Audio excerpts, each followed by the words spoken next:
वक्फ board के बारे में आप जानते हैं? जी जी जी बिल्कुल बड़ा। अभी जो रिसेंटली मैटर है, कोल्हापुर एक मंदिर है महाराष्ट्र में, उस मंदिर के आसपास को ज़मीन को वक्फ बोर्ड ने कहा ये हमारी ज़मीन है।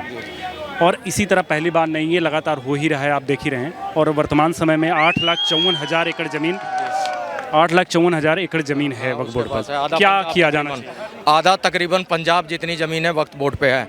और कांग्रेस ने ये भी कहा है कि भैया हम आएंगे तो फाइनेंशियली भी मजबूत कर देंगे, इतना पैसा दे देंगे वक्फ बोर्ड को कि ज़मीन तो है ही दूसरे नंबर की, आपको इतना पैसा दे देंगे कि आप माला माल हो जाओगे। तो अरे भैया वही कह रहा हूँ, तुम गरीबी हटाओ का नारा दे रहे हो, तुम तो 10 लाख गरीबों को बांट दो, वो नहीं बांटेंगे। कह रहे हैं ये वक्फ बोर्ड, देखो वक्फ बोर्ड में टाइम टू टाइम ये लोग मजबूत करते रहे हैं।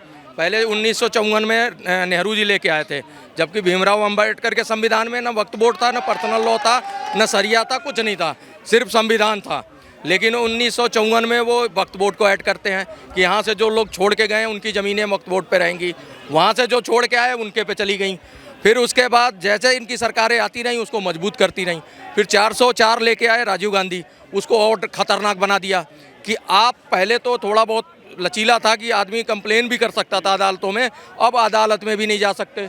अगर इलाहाबाद की जो ज़मीन है उस पर दावा ठोक दिया वक्फ बोर्ड ने, उसको भाग के सुप्रीम कोर्ट गया।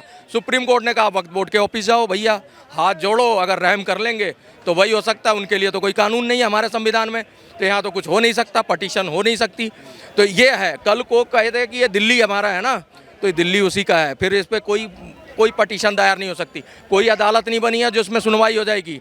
ये कांग्रेस की देन है और किसी की देन नहीं है। भीमराव अंबेडकर ने तो नहीं बोला था वक्फ बोर्ड बना के बैठ लो, ये तो इन्हीं के बाप दादाओं परनानाओं ने बनाया।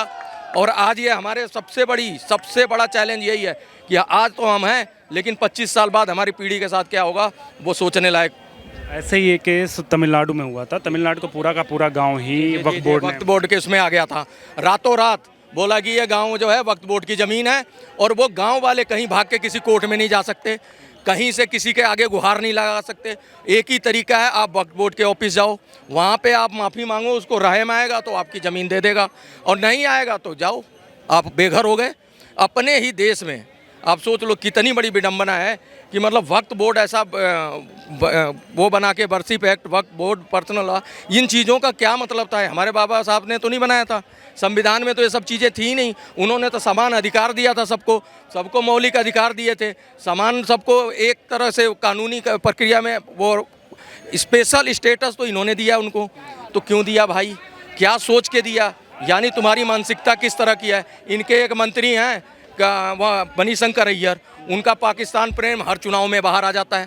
उन्होंने कहा है, पिछली बार कहा था कि ये प्रधानमंत्री वहाँ से नहीं बन सकते, हम पाकिस्तान हम मिल के हम सपोर्ट करो ताकि ये मंत्री ना बने।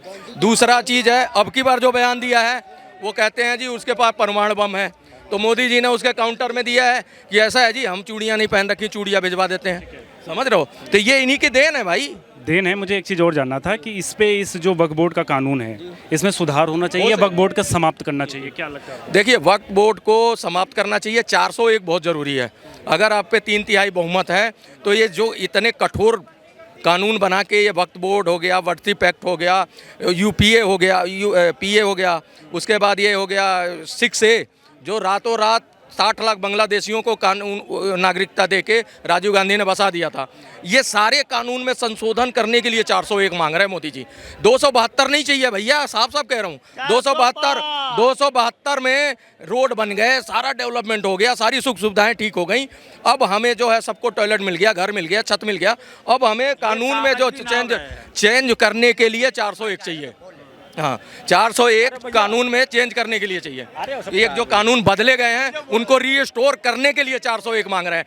अभी तो देखो संविधान जो लेके वो लाल डायरी दिखा रहे हैं ना जगह जगह रैलियों में, उसमें जो पहले पेज पे था ना वो राम जी की फोटो थी, उसके बाद गुरु नानक की थी, नटराज की थी, गुरु गोविंद सिंह की थी, उसके बाद छत्रपति शिवाजी की। ये फोटो में गायब कर दी गई आर्टिकल 1 के तहत। वो नेहरू जी ने की, उसमें एक भी फोटो नहीं है। वो फोटो ना होने का नतीजा आपको बता दूं, स्कूलों में हमारे को प्रार्थना या गीता या रामायण या हमारे जो ग्रंथ हैं वो नहीं पढ़ाए जाते। अगर वो होती तो सारे बच्चों को पढ़ाया जाता, सब शिक्षित होते, सब अपने संस्कार जानते। तभी तो ये सेकुलर बन गए, आधे सेकुलर बन के घूम रहे हैं, उनको पता ही नहीं है, नो डायरेक्शन है, उन्हें कोई लेना देना, क्योंकि उनको पढ़ाया ही नहीं गया, वो संस्कार दिया नहीं गया। ये आर्टिकल जो बीच बीच में लाए ये कांग्रेस, उसके लिए